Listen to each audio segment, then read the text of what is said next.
Hey everybody, Marcus Crawford here with the Idaho Quadcopter channel. A shout out to drone enthusiasts everywhere, and of course a shout out to my friends at the Drone Seekers. Hey, so I posted a video today of my first experience with the CrystalSky monitor, and it didn't work out very well, but I'm not discouraged because I think there were some reasons for that. A couple of things. I did not have the latest firmware installed on the CrystalSky. I had tried installing it the night before, and for some reason, I don't know if it was DJI servers were down or something, but you couldn't even download it to an SD card or anything, and it wouldn't download directly via Wi-Fi to the CrystalSky. Ultimately, yesterday evening, I used my cell phone, and the only way I could get it to download was with cellular data, and it literally took about 3.5 hours to download the update, but I got it done, and this thing is updated.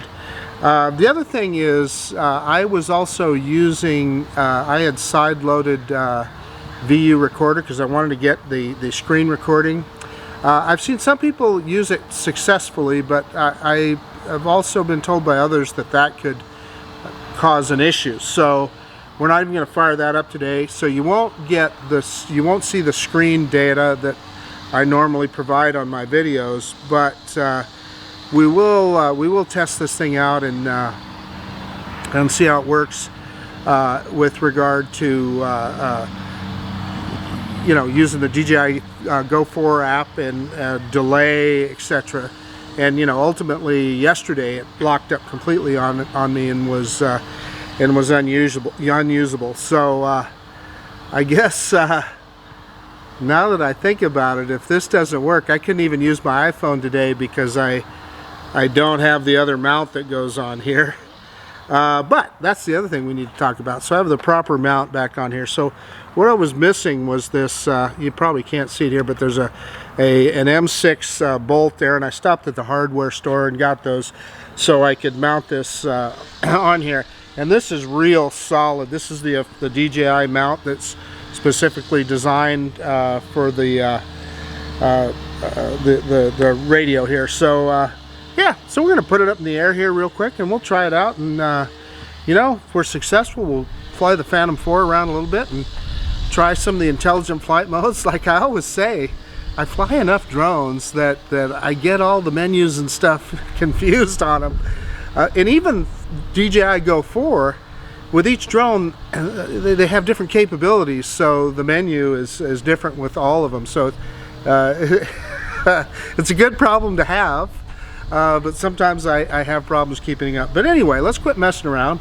Let me get the Phantom 4 deployed here, and let's get this thing in the air and let's have a good flight. Okay, so I'm firing up the CrystalSky right now. Yeah, looks like we're good to go there.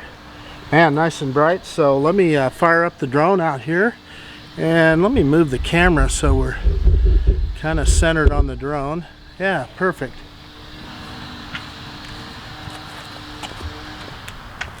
Well, this is embarrassing. I forgot to switch batteries.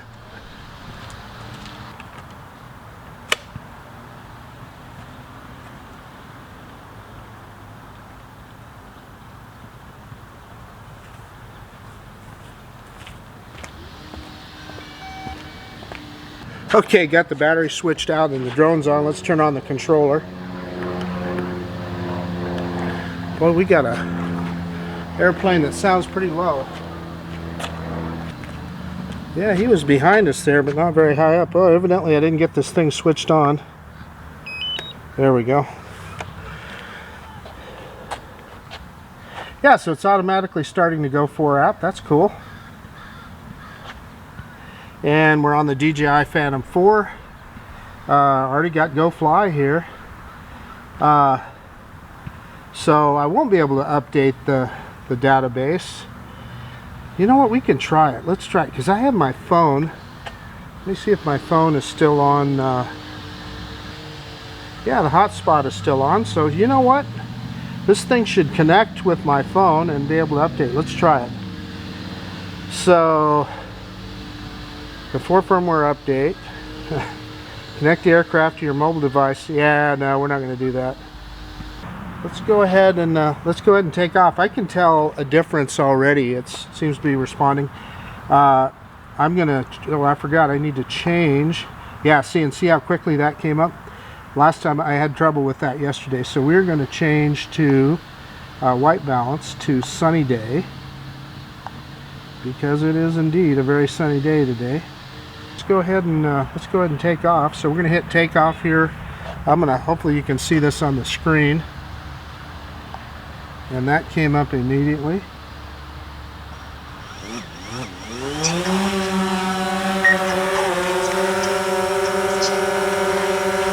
Yeah, so it's, you know, I can tell a difference already. It's operating normally.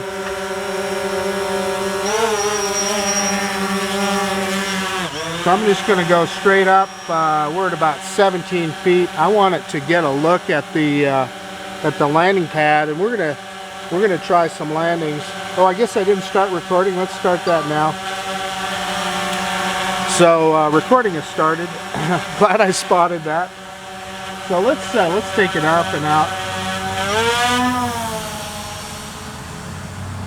There again, I'll tell you what, I struggle with inadvertent yaws like that. So let's go out towards the corner of the park here. Lower the gimbal a little bit.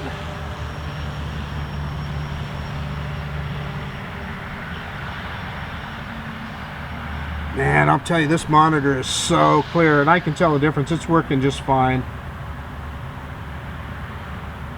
Yeah, I'm getting immediate response from it. So I don't know if it was because I used that DU recorder, or if I didn't have the latest firmware. Not sure. But kind of just doing my usual yaw around here, so you guys can kind of see the difference in video quality from my other drones. But I can tell you that this monitor is clearly bright. If I could see like this all the time, it'd be great. I'm going to walk out into the sun with it, so we'll get away from the microphone here for a bit.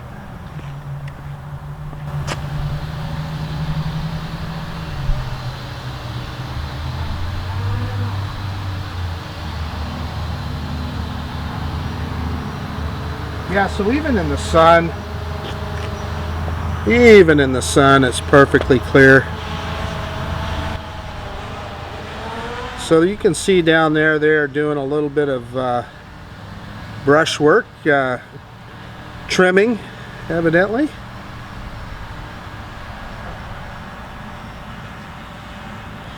I need to work on the pinch method with the remote control. You know, it does give you more control, although, and it is easier on this Phantom controller than it is like on a smaller controller, because the gimbal sticks are so much bigger.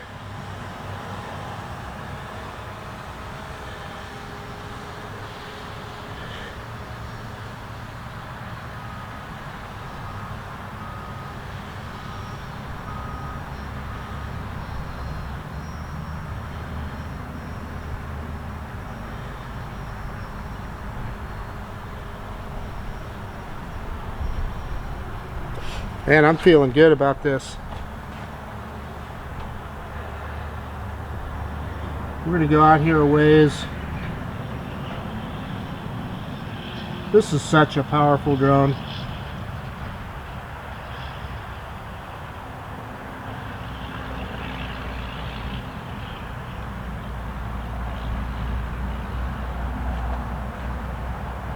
Yeah, so I noticed I got a little bit of Wi-Fi interference there, and that's the same place that I get interference with the Parrot Anafi. So there's something going on right in that spot.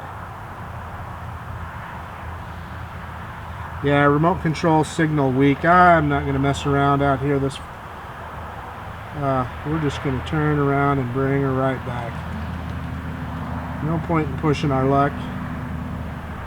Interesting though, there's something there, because that's the same place I have problems with the Anafi.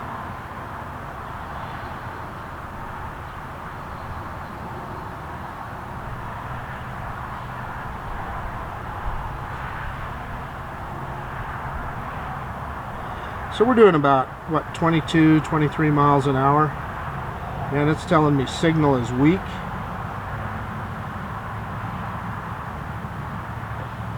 Coming right across the corner of the park here. Feel better getting it over the top of the park. Man, this screen is so easy to see. This is amazing. So I'm going to try and put it in sport mode and see. When I tried it the other day, well, let's come forward a little bit. We got another little signal issue there, so bring it in just a little bit closer. I'm going to flip it into sport mode now, and let's see if we get a dialog box. Oop, didn't mean to do that. That was inadvertent. So let's flip it into S. Flight modes have not been enabled, so I need to go into the main controller settings to do that. Okay, that's what I couldn't see yesterday. I had the iPhone, and even on a cloudy day, I couldn't see what that message was. I saw something come up on the screen. So let's go in here and controller settings.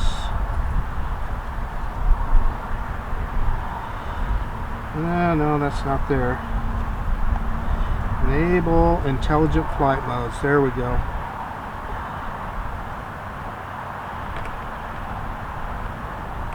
So I turned it on, although it did not turn green. But let's try it now. Intelligent flight modes have not been enabled. Well, I don't know. Yeah, so I don't know if you have to have it off to do that. It's not turning green. Oh, there we go. Yeah, I don't know what I did wrong there the last time, but it should work now. So let's flip it over into sport mode. Okay, sport mode, maximum speed, braking distance. Okay. That's good to go. Let's go full stick. Let's point it a little bit to the corner here. Wow. Okay, something weird just happened there. I got some weird interference on the screen. The screen just kind of disappeared and turned green on me, but let's go full stick forward. See how fast it goes. Oh, that's significant. Yeah, that's 40 miles an hour right there. So we're going to stop, and I'm getting breakup on the screen, and it is giving me an error here. It's showing me that I have interference, and it did right from the start, which is kind of weird. I'm going to go back into P mode, and I want to mess around. Yeah, now I have a better signal again, so I don't, I'm not sure. That was kind of interesting. I wish you guys could see the I wish I could give you the normal data that I see on the screen here.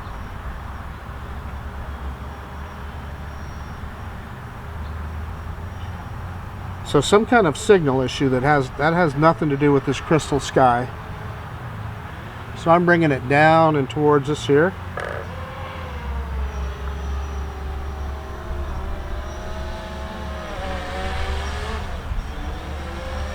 Man, this is a responsive drone, man.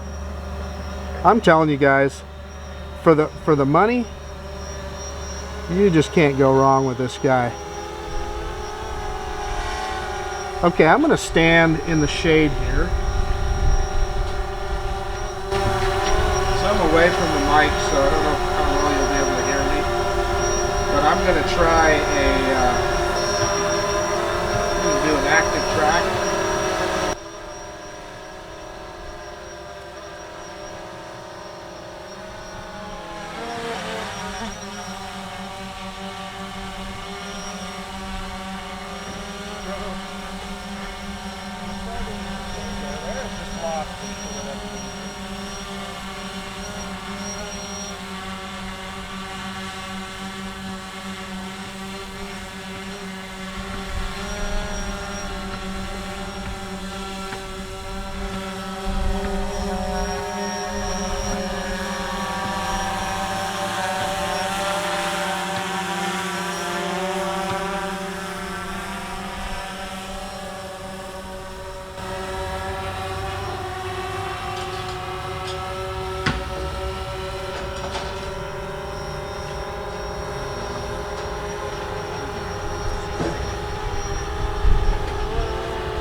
Okay, looks like we got some people here having a picnic, so you're going to hear a little background noise, but you'll just know what that is. Okay, let's see if we can get a precision landing here.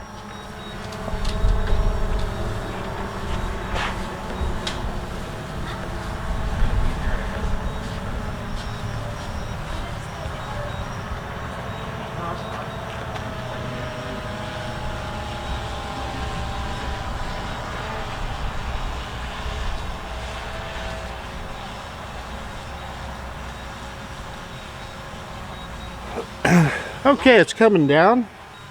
Let's see how close it gets.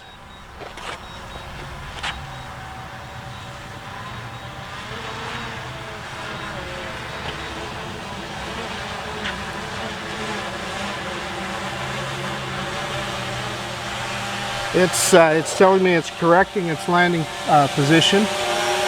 Cool thing about the Phantom is you don't have to worry about it mowing the grass. Looks pretty darn close. You'll be able to see it here on the screen. Yeah, it's going to nail it. It's going to be right on. I'll pick the camera up. Well, it's kind of moving around a little bit. It's not too sure.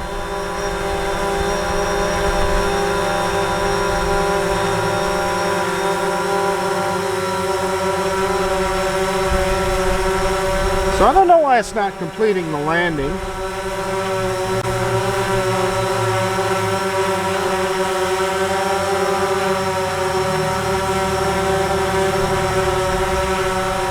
I'm going to go ahead and hit return to home again. I don't know if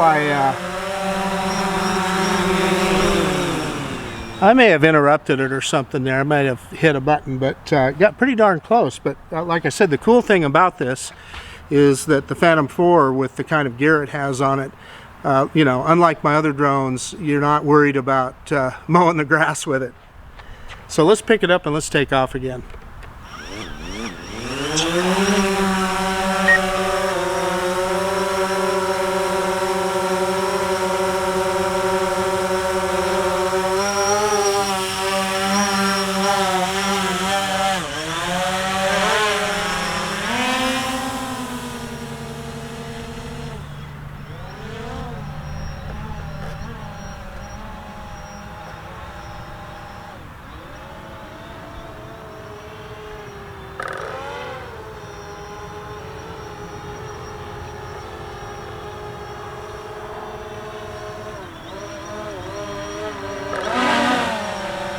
Part of this is so that I can get used to flying the Phantom 4 again. It's been a while. And it is a little different. Like I said, the gimbal sticks are a lot bigger, so it takes a little bit more getting used to. Let's see if we can bring it in here close.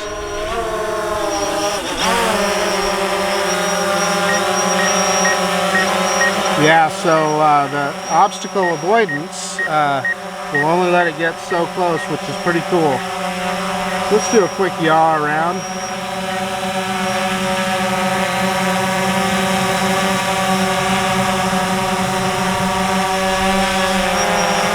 Got about 8 minutes of flight time left. Okay, so what we're going to do is we're going to do the manual droney, so reverse and up, and let's see if I can do it without doing any cross-coupling or inadvertent moves.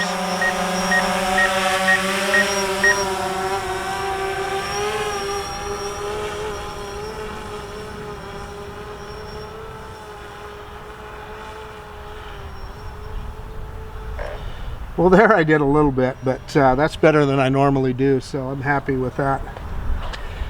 So this is also the drone that we're going to try the FT Aviator control system with.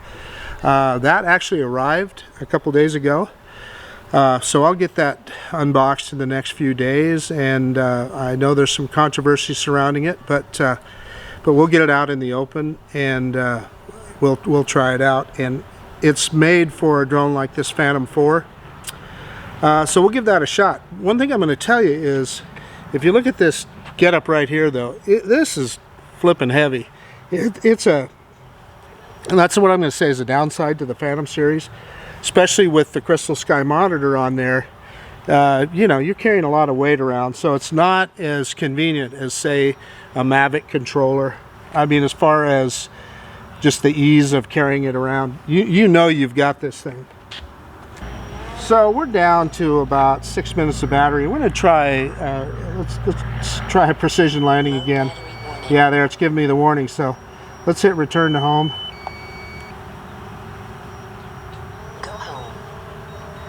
So it's ascending to its return to home altitude of 45 meters. I set it a little higher than most people do. But that to me is better. Discretion is the better part of valor. Better safe than sorry. So here it comes. I'm going to leave the camera pointed straight ahead, and we'll let the downward facing sensors on the bird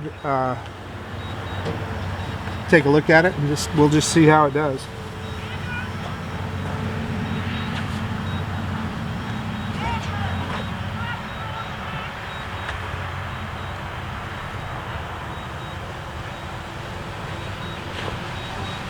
It's looking pretty good.